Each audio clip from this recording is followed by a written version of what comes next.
This podcast was brought to you by Dragon Shield. Use code PLAYTOWIN5 at the affiliate link down below for 5% off to help support the show.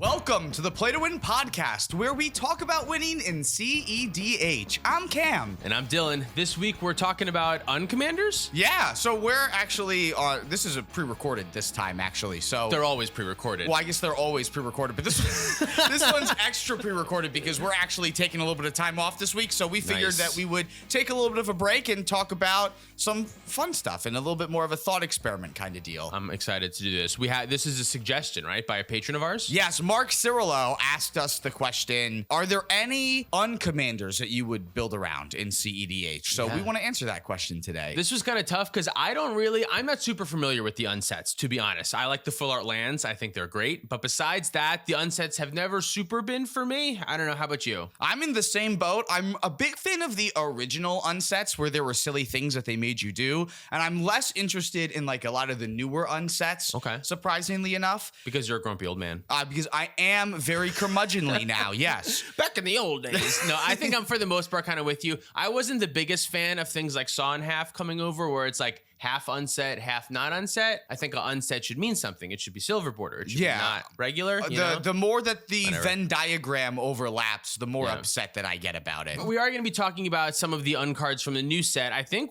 are any of the ones that we're talking about actually legal cards, or are they all just like silver bordered unallowed? A little of column A and a little of column B, actually. There are some legal ones. Okay, cool. There's going to be a bit of a mix. So we have a couple of these. Just want to jump in and Let's just talk right about some of these. First one up is Baron von Count. We should talk about which one it's from. This is from Unstable. This is a black and a red for a 3/3 legendary creature human villain. It enters the battlefield with a doom counter on 5. When you cast a spell with the indicated numeral in its mana cost, text box, power, or toughness, move the doom counter 1 numeral to the left. When the doom counter moves from 1, destroy target player and put that doom counter on 5. Now, this one's kind of interesting. Correct me if I'm wrong. If I have a 1/2, does that check off 2 things for the bond count? Or no, so is it just 1 per number? It's 1 trigger, yeah. It's 1 trigger per... so even if you have all of the numbers on 1 card, it doesn't remove all of them? Correct, Are you sure? Can you get 2 triggers from 1 card on Baron von Count? The effect definitely goes on the stack since it indicates the number's 5, and the effect says move it to the left by 1, not move it to the number 1 lower. So you have to cast 5 cards to kill a player. I would say so, yes. You have to cast Ad Nauseam, and then Temur Sabertooth, and then Praetor's Grasp, and then Dockside Extortionist, and then Entomb, and then that takes out a player. I feel like this actually could work. I'm not exactly sure what the actual pieces are, but I'm thinking things like Ornithopter, that is 0 mana that can count for a 2. Stuff like that, I think is what you'd want to be doing with this card. I think the hardest thing is to figure out what your 3 5-mana spells that you are going to cast are, because I think if you're able to just like do a Dockside loop, Chthonian Nightmare and Dockside and make infinite mana, I feel like you can just start looping through your deck and just taking the table out this way. Yeah, and well, you have to be able to draw the deck too, right? You have to do something to like draw the cards so you can cast them to be able to do this. I guess that's true. With your whole deck in your hand, you can obviously win the game just by casting various things. You do have to play a couple of bad cards, but there's got to be a few things like Fury for 4. That's like a free card spell that has the number 4 on it, but then that's bad for Ad Nauseam. But that would also work really well for 5 too, because its CMC is 5. So like that kind of works. It's also a 3 power, but it deals that 4 damage, right? It has 3 power. See, there's a lot of cards that you get to play that because there are a lot of different numbers on them. It could be any one of the ones. We used to complain about cards like Gristlebrand not having numbers that lined up, but for Baron von Count purposes, it's actually good. I mean, all right, so yes, technically that's true, but if I could change one thing about Magic, it would be that Gristlebrand should cost 7 mana, not 8 mana. That's ridiculous. He should cost 7 black. It should be black, black, black, black, black, black, black. Oh, you wouldn't want to make him an 8 mana 8/8 flyer that says pay 8, draw 8? Want to? Yeah, I mean, if I could draw an extra card, I would. But I think it makes much more sense if he's a 7/7 all around. See, Avacyn was an 8 mana 8/8. That's so why I feel like that's why he should also be an 8 mana 8/8. No, that's why he's got to be smaller because Avacyn wins. Oh, one-on-one. fair. Avacyn like locks him up in the Hell Vault, I think, or something. They Someone locks both him up. broke out of the Hell Vault at the same time. Yeah. Okay. They were both in the Hell Vault together. They were both in the Hell Vault Oh, together. okay. Yeah. I was pretty sure the reason why she was one bigger is because she won in the fight, but I'm not the lore guy, so I'm not really sure. Yeah, well, they were both. It is funny how to get the trump card of Gristlebrand, you had to break out the win condition too. That's like in cEDH, like letting your opponent win as you try to win. Fair. Okay. Yeah. Sure. Baron von. What's this card called again? Baron von Count. Baron von Count. I think this card could be a good Storm, cast 15 cards, win the game type of card, right? Yeah. So make infinite mana with Dockside Extortionist or something, and then Sure. find a way to get through your deck. Sure, yeah. I think big draw spells. Well, I want to lean towards big draw spells, but I don't want to lean to ad nauseum because I want things that have multiple mana things like Fury and stuff like that. So maybe you go into Peer into the Abyss. Maybe you go into Hoarding Broodlord Reanimator stuff. And do that instead. The other thing that I'm thinking of is, do you play cards like Lupine Prototype, which is a 2-mana 5/5, which would also count for your 5 requirement? Like, it doesn't have to be CMC of 5. You can play other cheap stuff that has like 5 power or references 5. I would feel like there's got to be enough cards that you can cast for free or free-ish that can check off a box rather than something that's 2 mana. That's fair. So like Dash Hopes wouldn't be worth playing. I'm not sure what that card is, but I'm going to say 2 black, no. counter a spell unless target opponent loses 5 life. No, probably not. But stuff like Grief and Fury and any of the pitch spells, any of the free stuff, I would want maybe Pyrokinesis also. That's a 4 in it. Oh, that does have a 4 in it. And, you could play Contagion because Contagion is 5, 2, and 1 all on there. Thunderclap has 3 in it and it's free if you sack a mountain. That's what I'd want to be doing. The tricky part is just how do you get all the cards in your hand? Like, yes, you can cast free stuff and slowly tick off, but if in cEDH, we want to do it in a Storm way. We want to do it all in one shot. Yeah, you need a lot of pieces. Maybe too many pieces. So will this cEDH 3.9? No, it's worse than the other Rakdos decks. Right? I'm going to give this a maybe. Right off the bat. Indecisive. Maybe. Yeah.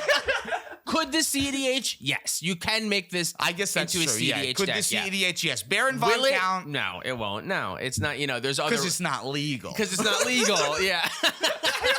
You fool. But could the cEDH? Yeah. Yes. Yeah. All right. Baron von Count gets I give it a yeah like that, though, with the inflection going up. Like you're not sure? Yeah. Okay. That's the yeah that I give it. So all right. Yeah. Show that. All right, so X is our next card. This is a blue and a black for a legendary creature human spy that's a 2/2. As long as X is in X's owner's opponent's hand, X's owner may cast X and activate X's abilities. The opponent can't cast X and play X's... I'm sorry. That opponent can't cast X and plays with their hand revealed. Did you get that? Because I didn't. Yeah. I think what X does is it allows you to see an opponent's hand. Yeah, but it does more. So when it's in play, you can pay a blue and a black and tap it to put X into someone else's hand. And then at instant speed? Yes, this is at instant speed. And also at instant speed, for 3, a blue and a black, you may play a land or cast a spell from your hand or from the hand X is in. If you cast a spell this way, you may cast it without paying its mana cost. This is actually like really good, I think. This is pretty cool. Like the fact that you can just like basically you put it in their hand, you basically like mind control them for the rest of the game. Not exactly, but for like just one shot. Yeah, I mean, so off the bat, making someone play with their hand revealed is an incredible advantage for the rest of the table. You get to see all of their interaction, any like win attempts that they might have. You're going to be privy to it all. Yeah. Is it tap to put in someone's hand? Tap to put it into someone's hand. And then so it doesn't need how do you activate it from their hand? Is it just an activation? It's just an activation. How much so mana? For 3 and a blue and a black. So for 5 total. So if you have 10 mana, you can cast 2 of their spells. Correct. You can Thassa's Oracle Demonic Consultation with 10 mana. Interesting. Yeah. But you also have Thassa's Oracle Demonic Consultation in your deck as well. You're in blue-black. So automatically, according to the Play to Win rules... Yes, you can be cEDH. You can yes, cEDH it. X cEDHs for that reason alone. But there is kind of like a weird advantage area to X2 where I don't really know how much you want to be spending 5 mana on your opponent's spells. I think what will happen a lot is you're going to put it in their hand and then they're just going to try to dump their hand as quickly as possible, and you're going to be incentivized to cast X from their hand and put it in someone else's hand. Maybe, yeah, but if so, that kind of fits the Dimir strategy. Like, get a Ristic Study out, then put this in their hand, and if they want to like get the cards out of their hand, they feed your Ristic Study. That's true. And if they can't, you see their hand the whole time, and then at the end, like if you can, take someone's Ad Nauseam or someone's very powerful spell, like 5 mana, but you cast the thing for free, so you're just spending that 5 mana, no more mana to get the spell. Yeah, the ceiling's very wild, especially if they end up drawing something more expensive than 5 mana, which doesn't happen a ton in cEDH, but there's decks that get stranded with Protean Hulk or Peer into the Abyss in their hands, so if you can like snag those, it's spectacular. It also acts as like sort of protection. It's like you can Gitaxian Probe one player and kind of know if they have interaction or not, which can help you decide if you want to go for a win. And it's only 2 mana in play, so if you want to like cast it to hold up Fierce before you give it away, that's not a bad play. That's true. Yeah, it's really good with all of the things that care about your commander being in play, including like Mox Amber as well too. So it is, but you also sort of want to remove it from play, right? So is it? Yeah. Oh, maybe it's not good. I was thinking like you can protect it with the Fierce right away, and then but if you don't use the Fierce by the time you get rid of it, then you just have a dead card in your hand. That's not that great. Yeah, that is not that great. So maybe you don't use the commander stuff. I would still maybe play Jewel Lotus, just because even if it's just a Lotus Petal for your commander. Yeah, I think you still, because it is still really important to get X out on turn 1 and then turn 2 put it in someone's hand. Right, yeah. Because you want to make sure that by turn 3 you can play something from their hand. Yes, I agree. But I think, can this cEDH? Yeah, I think absolutely. It offers a strange form of card advantage because you can cast something from somebody else's hand, which is interesting. And then it's also just like a cheap Dimir commander that can always cEDH. Yeah, definitely create some weird play patterns with very it being strange. in play. But yeah, it's like, what's that enchantment that is always like, we think about telepathy. Like, is the cEDH playable? Knowing what's in your opponent's hands is good, but your opponent's knowing what's in your opponent's hands is bad. I think it's better that this effect is in your command zone than it is by taking up a slot in your 99. Yeah, because then you can play around it more. There's probably some unique things that... Is there anything in Dimir that you can like name a card from your opponent's hand, and if you name it right, you get an effect? Cabal Therapy. The Cabal Therapy. Yeah. So and the little creature, the Cabal Therapist. Yeah, the Cabal Therapist too. Maybe those cards. Maybe those are your... And that's just off the top of our head that we thought of that. Your commander specialties. I feel like most cEDH commanders play like 90 good cards and then like 8 or 9 cards for their commander that are also good. I feel like there's a lot of standard black cards that say name a card, remove it from your opponent's graveyard, hand, and library that aren't cEDH playable because there's not multiple copies of things. But like, if you miss, it's terrible. But if you hit, still taking 1 card out of one opponent's hand. And I feel like X does that already though. Yeah, X does that already. But I do... I don't mind the Cabals. I think those are fine includes. Because then you can just play Hoarding Broodlord and then also like Cabal yourself too. Yes. At least. So. Okay. And like do Reanimator. So. Yeah, I think this can cEDH. X cEDHs. Put that stamp on there. That sounds great. Our next card is Richard Garfield, Ph.D. This is 3 and 2 blue for a legendary human designer. You may play cards as though they were other cards of your choice with the same mana cost. You can't choose the same card twice. So this card's awesome. Mental magic, right? That's this is literally plain mental magic. Mental magic is an alternate way to play magic, which is exactly what this card does, is you just decide what the card does based on its mana cost. I don't know off the bat what you can do with this, but it's got to be broken. All your your first 0 mana spell is Black Lotus. Well, we're in cEDH, so is Black Lotus banned, or how does it worded? Like, you may play cards as though they were other cards of your choice. As though they were other cards. The cards that you're playing aren't banned, so you play a Mox Opal and you say this is a Black Lotus. By default, you are limited to cards legal in that format that you're playing. Okay, all right, fine. Okay, fine. So this sucks a little bit harder than I thought. It's still really good. It's still really good. Yeah, when a card can be anything that you want it to be, like this is a free tutor for everything. And you always have free interaction up, no matter what. This is a Force of Will, and you're a mono blue, so you have a bunch of blue spells. Well, no, it has to be of the same mana cost. Yeah, but this is Force of Negation. Okay, there's so many. This is Mind Break Trap. There's so many counter spells at each mana value that can be free. I feel like this is a snapback, so it's free, whatever. Like, I feel like there's a lot of interaction there. I feel like you just play 0, 1, and 2 mana spells in your deck because everything that you need is just Thassa's Oracle, Demonic Consultation. It doesn't even have to be blue. You can name stuff in other colors. I don't see anything here that says... What's the wording, though? It's cards that are allowed? By cards legal in the format that you're playing. So the cards are legal in the format. You technically aren't allowed to play those cards in your deck, but you could still name them, right? That's what I I think. Yeah. I mean, we should have asked Mark Rosewater to be on this podcast. Yeah, you're right. But if it's that way, and you can just put a whole bunch of 1s and 2s, and all these cards are Thassa's Oracle, Demonic Consultation, and Dockside Extortionist. Yeah, you just win the. Oh yeah, exactly. Yeah, you just win the game like stupid easy. Yeah, all 1s, 2s, and 0s, and they're just a combination of those 3 cards. I would say. Yeah, I guess you have to get your 5-mana commander out first, which does. Is it 5? I thought it was 4. Is 5? No, it's 3 and 2 blue. Okay, that's okay. Okay, yeah, you're right. He does not pass the vanilla test. Yeah, but a lot of your 0 drops are going to be. No, they're not going to be Jewel Lotuses because you don't get to. You don't want them to be Jewel Lotuses. You do play Jewel Lotus in the deck to get them out early. So so you will still have to play like the entire artifact mana suite. Yeah, you will have to play all the good fast mana, and you're probably gonna want High Tide. Yeah, play sure. High Tide. Yeah. You're gonna want High Tide. You're in mono blue. Why not? Yeah, exactly. Yeah, but this one I would say can certainly CEDH. I would say Richard cEDHs. I think the second that you resolve Richard, you win the game. I don't think there's any. As long as you got any cards in your hand, you should be able to make something happen from that, right? Yeah, exactly. That's what I think here. So Richard Garfield, Ph.D, cEDHs, exactly how he intended. The next card is a very similar card. This is Johnny Combo Player. This is 2 and 2 blue for a 1/1. So we're getting even worse on the vanilla scale. But for 4 mana, you can search your library for a card, put it into your hand, and then shuffle your library. This is just a 4 mana tutor for anything. What's the enchantment?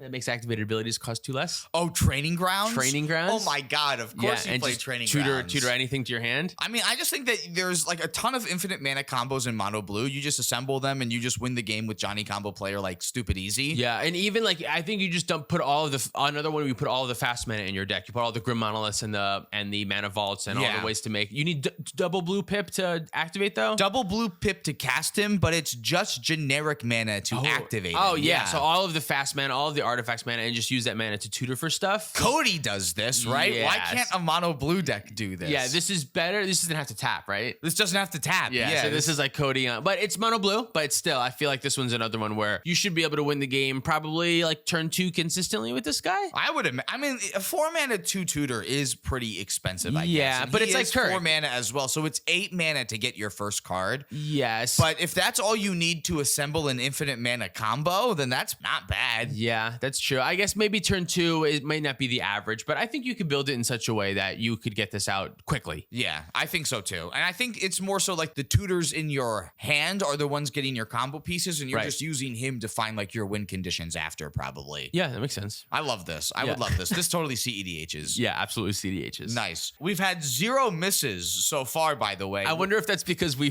picked all the cards that were like these.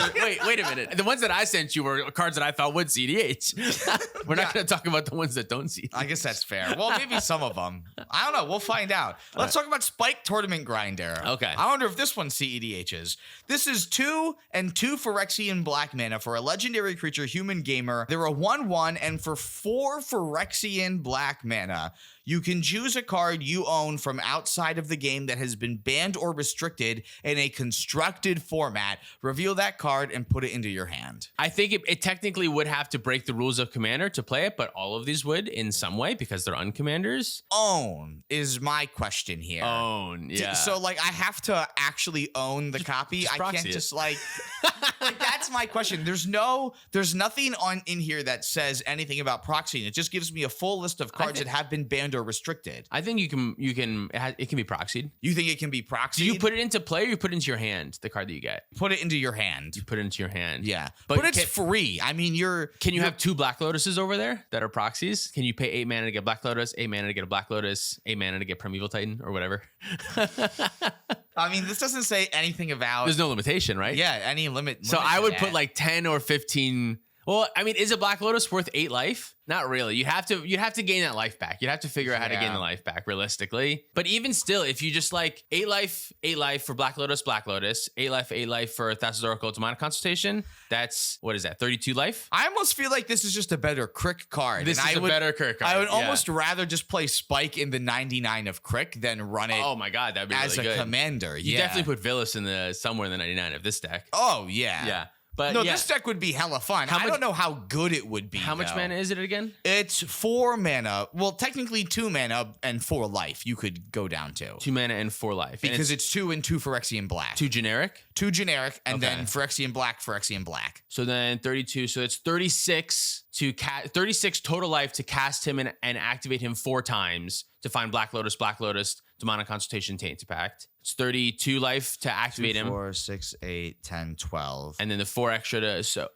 you can Ancient Tomb also and still be alive at 2. So as long as you have a soul land on turn 1, Okay. you can win on the turn 1 with this card. With just the first line that I can think of. That's pretty nuts. Yeah. So as long as no one has... As long as you can make 2 mana on turn 1, you'll win the game. Yeah, which is really easy between Ancient Tomb, City of Traders. Even what's the other one that you can sacrifice? Crystal Vein. Crystal Vein. Perfect. Yeah. Yeah. Even just going Land, Soul Ring, or Mana Crypt. Any rock that produces nets 1 mana, Dark Ritual, Rite of Flame. Well, no, sorry, not Rite of Flame because it's mono black, right? Mono black. Wow, maybe Spike actually is really good. Spike because is there's busted. so many. It's unprotected, but you have a you would have, I would say, mathematically, an almost guaranteed turn win attempt, right? When it's like a turn 1 win attempt. Many of the times, Right? Like yeah. you could- because you only need 1 card. You only need 1 card. You can mulligan forever to just all you need is 2 mana on your first turn. Right? Wow, Spike And might you'll be spend the, 38 yeah. life to win the game. Spike might actually be like the best Yeah. commander then. There's probably a way to set up that win where you can have it protected too. I'm not sure what it is. I'd have to think a little bit harder about how you For like defense grid too using somehow. one of the activations is so 4 cards that wins the game from nothing that is protected. That's the assignment. How do you do it? Well, defense grid would have to be one of them in this. Defense grid would have in to be one of mono them. black. Oh wait, we're in mono black. We can't get fucking Thassa's Oracle. We have to get Praetor's Grasp. That's still that's not enough mana. Fuck.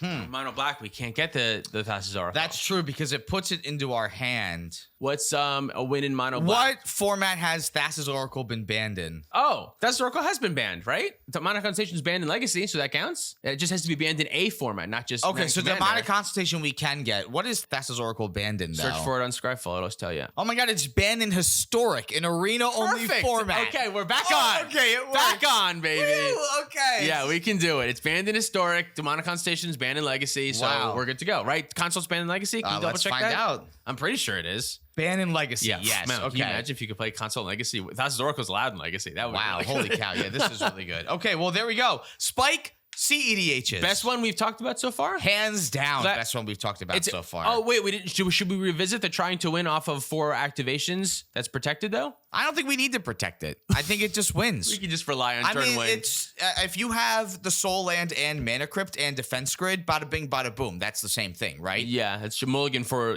mulligan Yeah, for the so defense it's grid in just your those hand. 3 cards that you need to win protected. Yeah. You 4 colorless so mana. as much way to get 2 mana on turn 1 as physically possible, and then every single other thing is either protection or grief or unmask, stuff like that, where you can just like take a peek at the blue player just to make sure or something like that. Yeah. That's the deck. Love I like it. that. Favorite one so far. Yeah, mine too. Okay. Next one is Myra the Magnificent. We've seen this one on the channel. Have we? Anna Margaret played this deck on the channel, remember? Oh, okay. So Yeah. this is an uncard that is allowed. This is allowed, yeah. So this is 2, a blue and a red for a 2/4 legendary human performer. When you cast an instant or sorcery from your hand, you open an attraction. We lost to this deck, right? We lost to this deck. Yes, Quick we reminder. Okay, sorry. Keep Yes. going. For X and tap it, you can exile target instant or sorcery card with mana value X from your graveyard and choose an attraction you control that doesn't have a midway counter on it. Put a midway counter on it. When you visit that attraction, copy that exiled spell, and you may cast that copy without paying its mana cost. So here's a really dumbed down, broken down, maybe even slightly wrong version of how attractions work. Okay. Is that when you cast an extra turn spell in Myra, you will open an attraction. And then on your next turn, at the beginning of your upkeep, that attraction will have you roll a die. And then if you roll the same thing that's under the attraction, you get to cast that spell for free then, right? Right. So Anna's whole plan was to open a bunch of attractions and have extra turn spells underneath those attractions so that no matter what she rolled, she's getting like infinite turns this way. Yeah, and the attractions also do something like when you roll the dice, it's like make a balloon or something. It does something silly, but the part is that you're after is the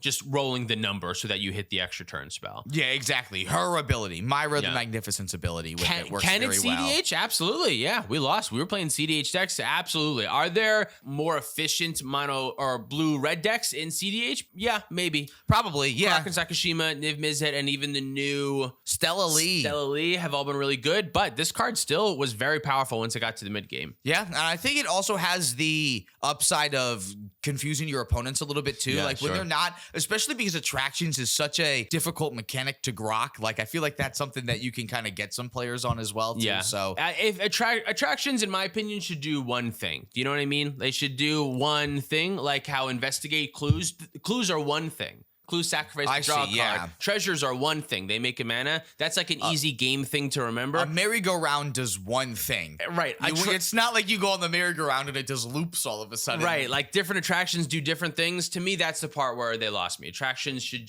they should have figured out one thing that felt like an attraction. Figure out what you do. This one could CDH, yes. All right. The next one, Myra has 5 Marvels that all have partner. So I didn't know this. There were 5 partners that we're going to talk about today. I knew there were 5. I didn't know there were 5. I knew about the blue and the black one. I didn't know about the other ones. All the colors have one. Let's start with the black one, the Nocturno of Myra's Marvels. This is 2 and 2 black for a 2/2 legendary vampire performer. As it enters the battlefield, choose a word with 5 or more letters. When you cast a spell with the chosen word in its rules text, you draw a card and you lose 2 life.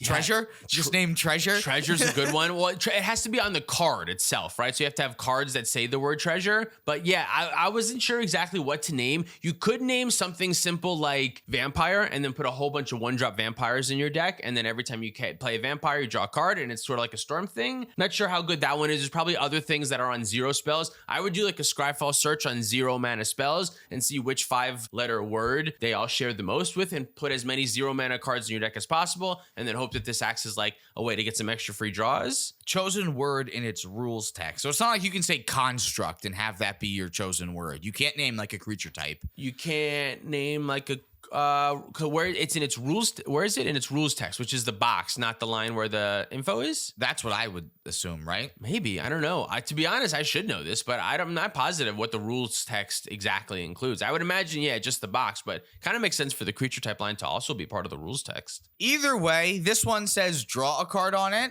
Gotta be good. If you say treasure and you loop dockside, you have a finite number of draws that you can get. But I don't know. I think this is something you could pair up with like Thrasios and have it be not terrible. This is probably one of the worst ones we've talked about. Probably, but giving a partner makes it a little bit better. Giving a partner gives a little better. You can just play it with Crom and then you're on Grixis and it's probably good. I wish you could name... Oh my god, 10 out of 10. This card CEDHs. Yeah, I wish you could name draw so that like when you play Rhystic Study, you draw a card. When you cast Mystic Remora, you draw a card, things like that. But you I want to get those cards 5. down first, I guess. Like, yeah, that's also I guess part true. of the other thing is like I want to name something that's going to counter, like a counter spell. Yeah, that'd be great. So that all of your counter spells are cantrips. I kind of really like that. That's actually like the main issue that counter spells have. Not a main issue, but one of the issues is that you're down card advantage, like in 3 players. I guess Battlefield is another cool card. Battlefield. If you play like a ton of creatures, yeah.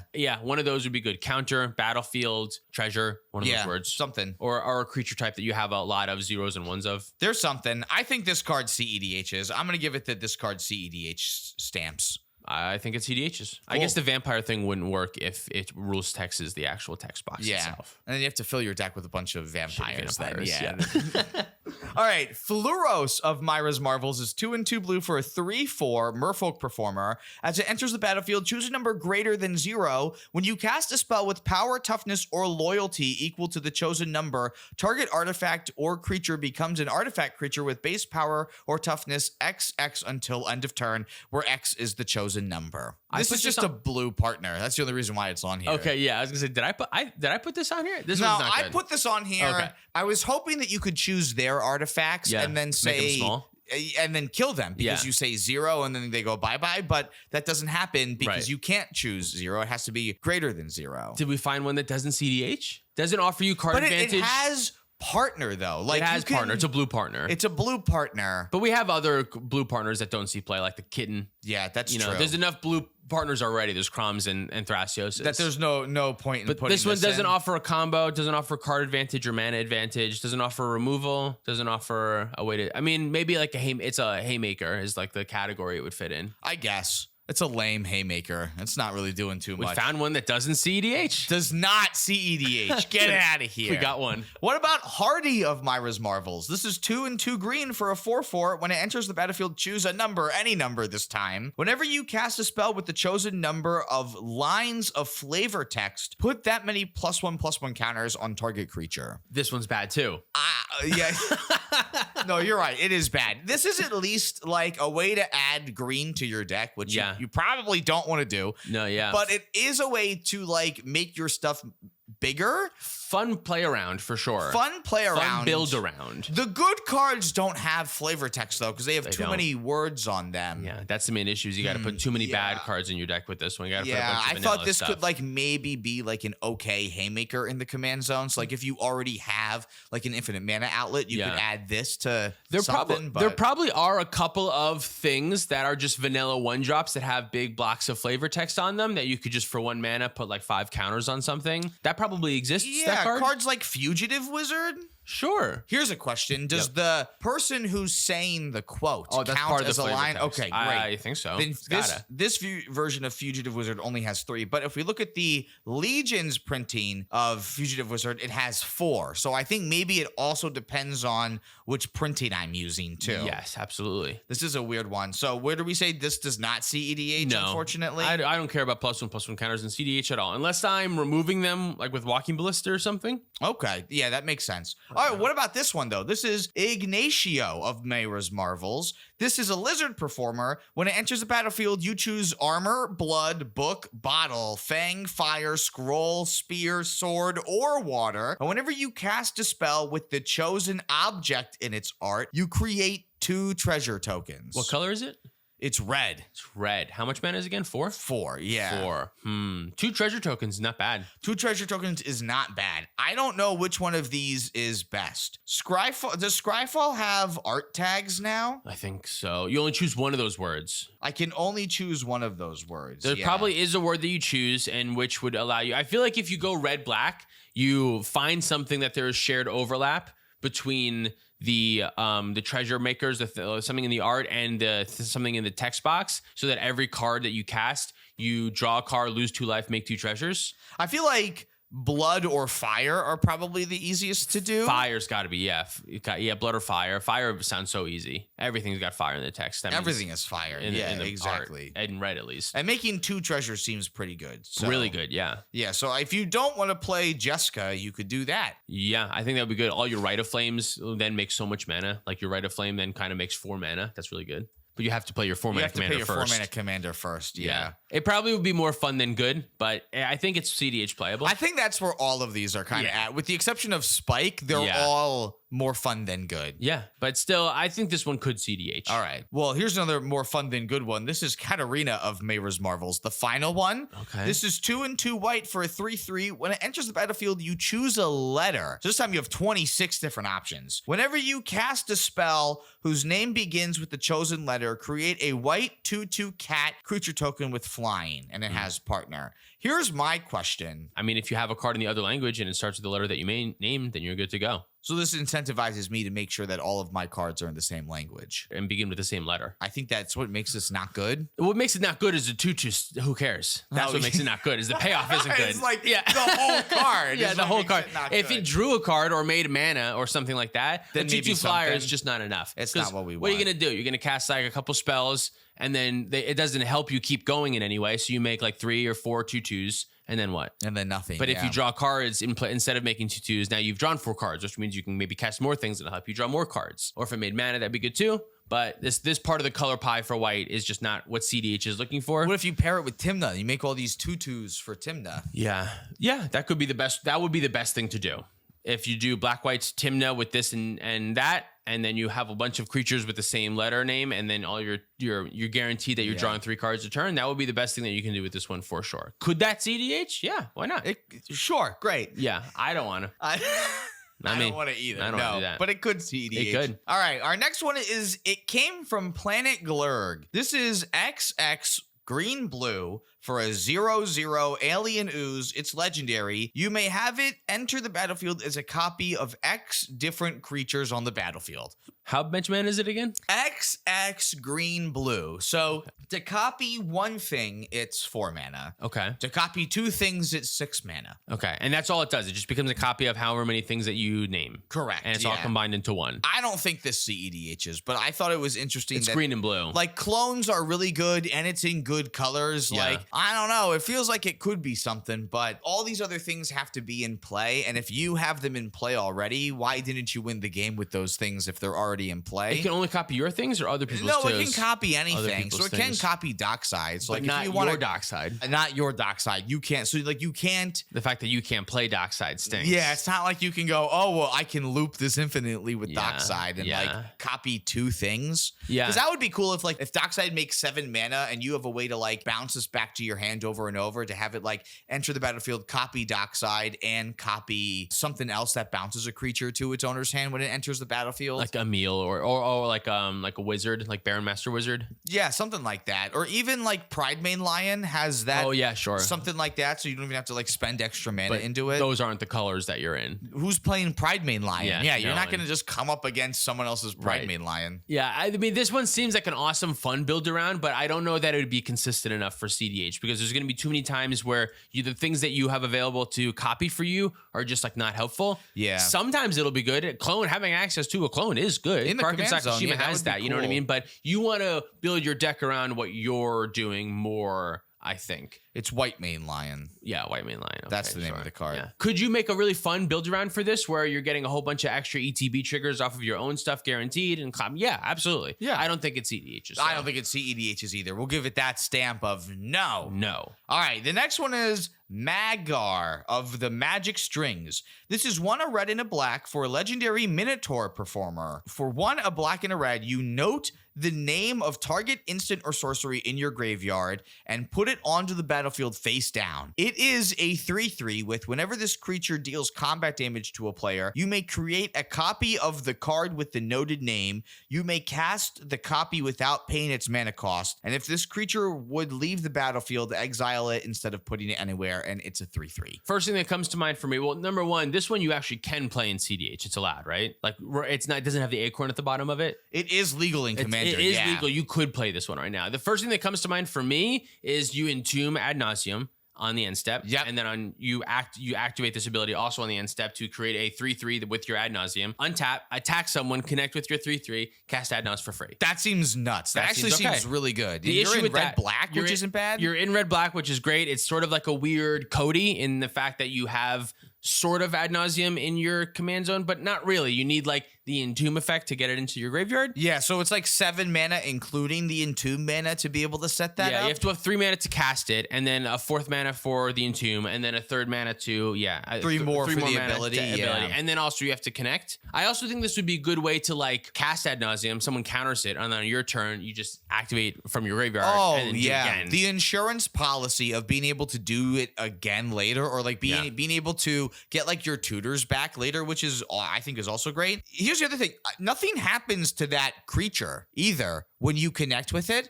So it stays. You keep a 3/3. Yeah, you keep it. It only is exiled if it were to leave the battlefield. But the creature says when it deals combat damage, you may create a copy of the card with the noted name and cast the copy. Oh. So if you exile Demonic Tutor, make your 3/3 Demonic Tutor, and keep hitting in with it, you're just Tutoring sculpting every your turn? fucking hand all the time. That's pretty good. That seems pretty good. Yeah, I think that for that reason, this card could cEDH. I guess it also is really helpful for like the rituals that require you to sacrifice a creature because you'll have that leftover mana, so it'll allow you to like loop some things together. Maybe that's get true, that mana too. back or something. That's interesting. Yeah, that's true. Yeah, I guess if you are like Dark Ritualing early to do something, Yeah. like putting a Dark Ritual 3/3 in play also seems pretty good. And it's kind of helpful that like you can like the first one that you make is a dark ritual. You connect. The dark ritual exiles though. So you have to get something like No. The Dark Ritual's fine. The Dark Ritual it is leaves the graveyard. I mean, it's the noted upside down card, or does the dark ritual stay in the graveyard? Note the name of target instant or sorcery card in your graveyard and put it onto the battlefield face down. So you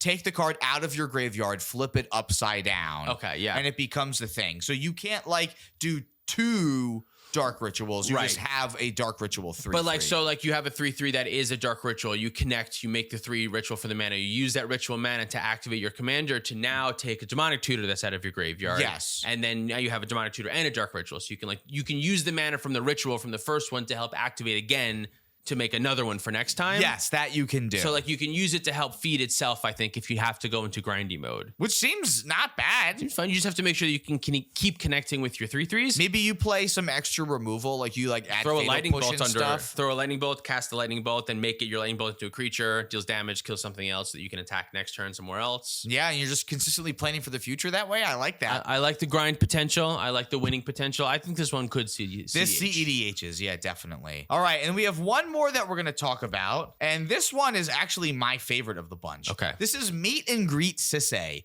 This is a red and a green for a 1/1 legendary elf performer. Whenever you cast a spell, choose one. You can choose Flavor to have Meet and Greet Sisay get +1/+1 until end of turn for each line of flavor text that spell has. Or you can choose History, which says create a treasure token if that spell doesn't share an expansion symbol with a permanent you control or a card in your graveyard. Oh, wow. This okay. seems wild. This Yeah. is like Bergy, but better. Yeah. Wait, so what are the options? Treasure or what? Treasure or +1/+1 until end of turn. Okay, You that's what I thought. always Treasure. choose History. Yeah, Yeah. you're always choosing to make a treasure. Yeah. Red, green, Bergy for 2 mana in the command zone, more or less. Yeah, you have to Not build really, around it more a or little less. bit, but Yeah. the way that I'm gathering this, if cards, like, it doesn't matter if cards are from the same set. If your printings are from different sets, Yeah. it doesn't matter. There's you so just many have to, commander products and stuff like that. Yeah. Exactly. So like you just kind of have to make sure that you're building your deck around that, and then otherwise, basically every single spell that you cast could be netting you mana Yep. and additional treasure.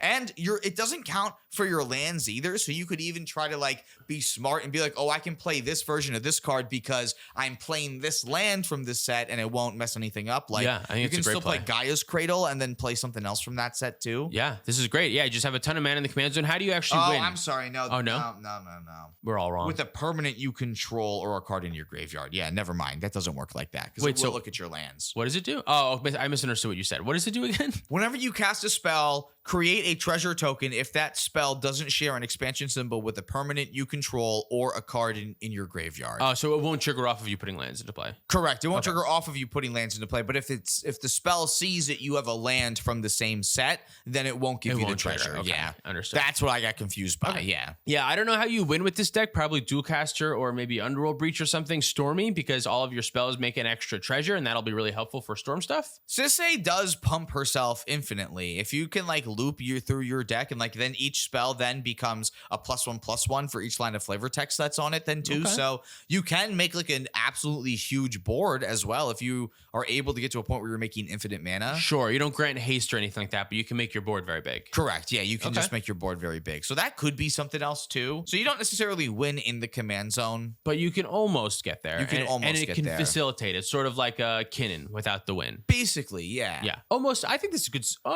Could it CDH? Almost. It feels close. The making a treasure on all of your spells feels very close. Yeah, being a 2-mana commander too, like you get access to deflecting SWAT super Yeah. easily as well. Only one thing, it's an uncard, so you're not allowed to play it. Oh, yeah, I guess that's true. All right, it doesn't cEDH. Thanks so much for watching. If you'd like to support us directly, you can do so at our Patreon, like our $100 patrons. Very Con, Old and Grumpy, Odd Cesarian, Gecko21, Caleb Ritchie, Zach Hardley, Kajo Alex, Sean in the Ice, Mark Cirillo, SoCal Acura, Stormageddon, Luke Cook, Demon of Rosgrees, Peter Stewart, Cornell Wild, Uncle Butts, Nick Folsgodo 9, Khawaja A. Hamid, Lauren Connell, and Baby G-Bus. You can pick up any of our merch at playtowinmtg.com. Thanks, Dragon Shield, for supporting the show. Use our code PlayToWin5 at our affiliate link down below to help support the show. Follow us on TikTok, Twitter, and Instagram for more content. And thanks, Mark Cillero, for submitting this topic. This was fun to talk about. Thank you so much for watching. See you next time. Our $50 patrons: Mystic Muffin Man, Nick Saxby, Jacob Bauer, Big Mike, Reactive, Tyler Watson, Brian Barrington, Zachary Coulson, Tyler H, X Tyler the Tree X, Mallcraft, Driving Crooner, Jabaha, Mace the Ace, Dalton Poteet, Hobo Ghost, Justin, Man Solo, Pedro, Jacob Depp, Michael Below, Jan Wildfang, Thomas Bueno, and David Nelson.